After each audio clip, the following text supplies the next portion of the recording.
Hi, my name is Giles Mooney, and in my day job, I help accountants and tax advisors and their clients keep up to date with what's happening in the world of tax.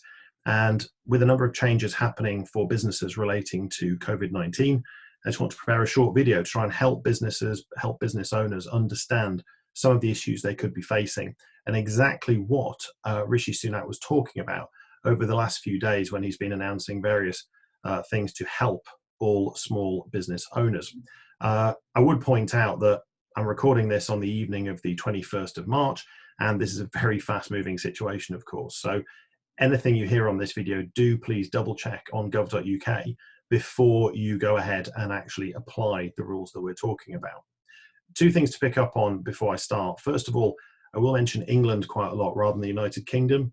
That's purely because some of the rules we're going to talk about are devolved to the various regions of the United Kingdom. And as a result, do double check if you're not in England exactly how the rule will apply where you are. The other thing to pick up is that the government computer systems are very well built to allow people to pay tax. However, they're not designed for the government to pay money back to employers. And a number of the rules we're going to talk about do require a payment from government to an employer. And as a result, I will just say we're not sure how that's going to work yet because those systems need to be designed and built. I do know the Revenue, the Treasury are working extremely hard to make this happen, and I'm sure it will happen very quickly. But as I say, just be aware that as we work through, I will say that from time to time. We start with arguably the most generous of all of the offers that Rishi Sunak has announced, and that's the job retention scheme. The job retention scheme quite simply allows an employer who is backed into a corner and unfortunately is thinking they might have to let staff go, that they won't have to do that. Because what Rishi is offering is that the government will pay 80% of that person's salary for the next 3 months. There are certain rules, there are certain conditions, of course, but fundamentally it allows somebody to stay on the payroll rather than have to be made redundant. Now, please note, this is only for situations relating to the current crisis, but it is very generous. As I say, 3 months it's going to apply for. Worth noting that the start date is backdated slightly. So the start of this is the 1st of March 2020, and therefore, as it stands, we're looking at March, April, and May. If this needs continuing, Rishi Sunak has already confirmed that it will be extended. But what does an employer have to do to qualify? Very simple. All you have to do is, number one, decide who these workers will be. They're referred to as furloughed workers. And having decided that, obviously you need to advise the employees in question what has been decided. Worth noting at that point that for contractual reasons, you might need to think about bonuses and all sorts of other things. So do make sure that you have those conversations with the employees before making any firm decisions. At that point, we're not entirely sure, as promised, exactly what the Revenue will want in terms of information. They will definitely want to know how many employees you have, the time periods, the amounts they've been paid, their names, etc. And then the question will be, what payroll do we base this calculation on? That hasn't been confirmed yet. A lot of people saying it will be the February payroll figure that is the basis to decide what that person normally earns. We don't know. Okay, we don't know. But as it stands, we do know that each employee up to £2,500 per month, 80% can be reclaimed from the government. It's a hugely generous offer, and will hopefully see an awful lot of people be able to retain their jobs as opposed to being made redundant. Now, two taxes that a lot of people worry about paying at the best of times, VAT and income tax. As far as VAT is concerned, this is quite a simple one. The government have said that you do not have to make VAT payments between the 20th of March 2020 and the 30th of June 2020. Now, worth spotting that you do still have to file your VAT returns in that period of time. It is only the payment that is being deferred. They've even confirmed how long it will be deferred. They've said as long as it's paid by the end of the 2020-21 tax year, so sort of end of March 2021, then that's fine. You are eligible automatically. You don't have to do anything at all to claim this, but do remember, as I've already said, you must make sure you still file your VAT return. If you are owed money in a VAT return, yep, fine, you can still ask for that. You don't have to wait for that. And also, if you'd like to pay it just to keep up to speed and on time, and you're in a position to do so, fantastic, carry on as normal. But the offer is there. You can do that without having to fill in any paperwork, do your VAT return, but then you don't have to make the payment. As far as income tax is concerned, again, most people are fairly familiar, I think, that income tax for the self-employed is paid normally in 3 parts. You pay approximately half, or what we think will be half, in January, another half in July, and then if it ends up being more, there's that balancing payment the following January. You should by now have made your first January payment, and that leaves the July payment outstanding. Well, you don't have to pay the July payment until we get to January 2021. So you will pay effectively the other half plus anything extra when we get to January. Again, nothing that requires to be done at this time. It's an automatic offer to anybody who is self-employed. Now, please note, as the guidance stands, it does appear to suggest that under self-assessment, only the self-employed can claim this. This does not apply to anybody else under self-assessment. So if you are self-employed, fantastic. What about if you're not? Well, then there is a third option, and that is the time to pay arrangement. Time to pay is a long-standing arrangement the Revenue offers for anybody who finds themselves in financial distress. And of course, at the moment, there will be many people in that situation. The answer is it's always better to talk to the Revenue about paying a tax liability or how we can deal with paying a tax liability rather than simply just ignoring it and hoping it goes away. If you are in a position where a current debt to the Revenue is either hasn't been paid or looks like it's not going to be paid, get on the phone, speak to them. The phone number 0800 0159 559, and that is a phone number specifically designed to help people organize with the Revenue a time to pay arrangement. It's a case-by-case basis, so I'm not guaranteeing they'll say yes, that's fine, but fundamentally it is something that you should speak to people about and deal with as quickly as you can. Now, one of the areas that a lot of people are getting quite confused about on this topic is statutory sick pay.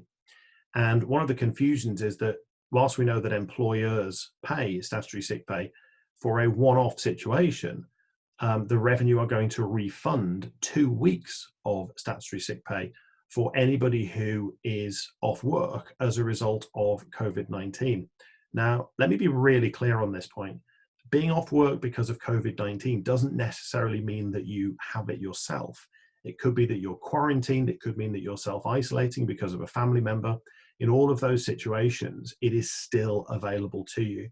So do make sure that you make full facts available to your employer if you're an employee, and employers make sure you are detailing everything you are told as far as why people are off sick.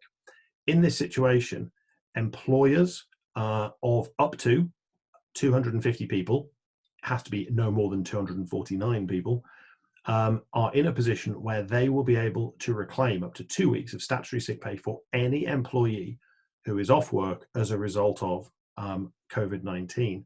The test for 250, in case you're close to that, is at the very end, the 28th, of February 2020. That is the date that we need to watch out for, the 28th of February 2020. Do remember it's a leap year, and as a result, we do have to watch out for potentially the 29th being a problem, but the 28th is your test date. How will we get that money back? We don't quite know. What period will it cover? Again, the government haven't confirmed yet. That's purely because they're writing the regulations which will allow this claim to occur. But as soon as we have that, then it will be available on the gov.uk website with full details of how that money is reclaimed. For now, employers just make the notes, make sure you know exactly who's been off and how long they've been off for, make sure you keep details of statutory sick pay that has been paid, and as soon as that mechanism is in place, then we can go ahead and start claiming. How much do you get? Well, an employee can qualify for £94.25 per week of statutory sick pay. As I've already said, it's paid by the employer. Now, what is very good news is that normally statutory sick pay is available from day 4 of any absence. And on this particular rule, only relating to COVID-19, it will start on the very first day. Now, we do have a date for that one. From the 13th of March, we're in a position where day 1 will be your first day, not day 4. There are a couple of other people I want to mention as far as statutory sick pay is concerned. First of all is directors of the small companies we mentioned before, less than 250 employees. If they're in a position where they meet the requirements for statutory sick pay, as in they are earning more than £118 per week, then they will be able to claim SSP back from the government themselves for that 2-week period if they are off as a result of COVID-19. The government will pay the money, 2 weeks of £94, which again, for small businesses, could be a hugely helpful thing to receive.